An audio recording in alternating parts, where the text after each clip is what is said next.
We are glad you're with us tonight. I'm Lynn Brooks. And I'm Terry Brewer. We begin tonight with a multi-million-dollar announcement for recovery efforts in the city of Tuscaloosa.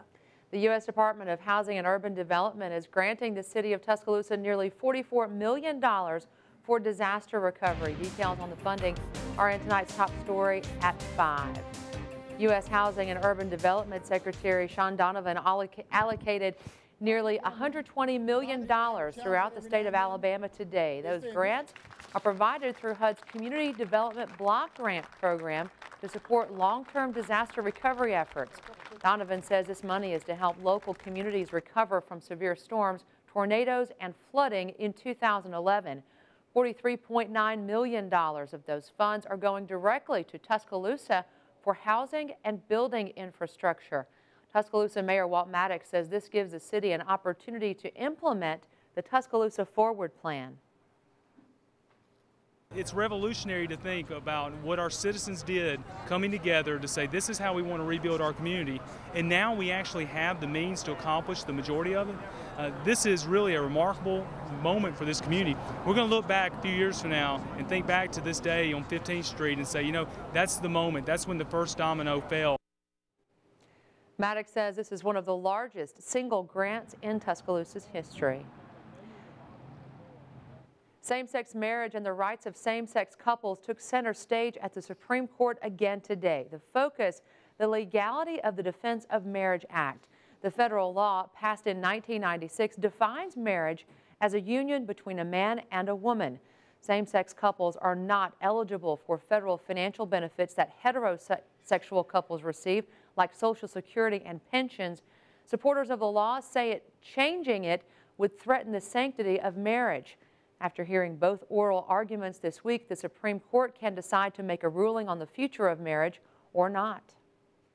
We're seeing a bit of a sticker shock problem with the justices, that they were worried about handing down a major ruling either recognizing same-sex marriage or the right of equality or rejecting it. In February, the Obama administration weighed in, saying it believes denying federal financial benefits to same-sex married couples is unconstitutional. Alabama state parks may have to close for part of the year because of funding cuts. Parks officials say the possible cuts are coming from legislation which would remove $5 million in discretionary funds. This means the park system would operate only on the money they generate, which is not sufficient to maintain services.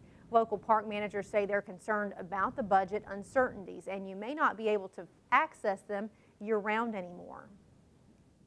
I don't think anyone's going to lock the gates at Lake Lurleen, but we may close in the wintertime. We may have staff reductions, and that will lower the quality of the guest experience when they come.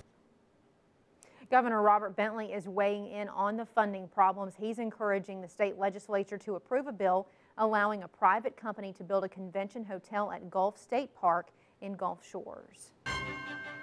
On your Crime Watch, we're covering Northwest Alabama. A Franklin County man is facing charges of murder for a cold case dating back more than 30 years. 28-year-old Larry Graham was killed February 16, 1980 at a residence south of Russellville. Franklin County Sheriff's Office reopened that case more than a year ago. Authorities now say John Donald Smith is behind bars charged with murder. Investigators say Graham was killed when his throat was cut during a fight. New accounts of the fight from Graham's family led to the indictment of Smith, but Smith denies any involvement. You may have a piece of information that could lead authorities to a wanted suspect. Here's your chance to help investigators find that missing piece of the puzzle in Tuscaloosa County's most wanted. I'm Chief Deputy Ron Abernathy with the Tuscaloosa County Sheriff's Office, and thanks to you and WVUA, we have captured number 489, Michael Shane Lee, white male, captured for manufacturing controlled substance. Now we need your help locating more of Tuscaloosa County's most wanted. Michael Tavares Barron, black male, 33 years of age, 6'1", 190 pounds, black hair, brown eyes, last known to be living in the 1100 block of Ponley Circle, Duncanville, wanted for Sex Offender Act violation. Kendrell Andron Watkins, black male, 24 years of age, 5'9", 165 pounds, black hair, brown eyes, last known to be living in the 4000 block of Cherry Stone Circle, Tuscaloosa, wanted for assault 2nd degree. Carlos Jerome Burleson, white male, 52 years of age, 6'2", 175 pounds, gray hair, green eyes, last known to be living in the 1000 block of Fulton Road, Tuscaloosa, wanted for assault 2nd degree.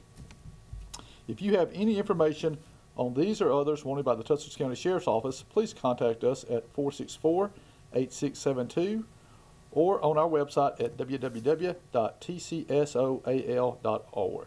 Like us on Facebook or follow us on Twitter. Working together, we will continue to make Tuscaloosa County a safer place to live. Thank you.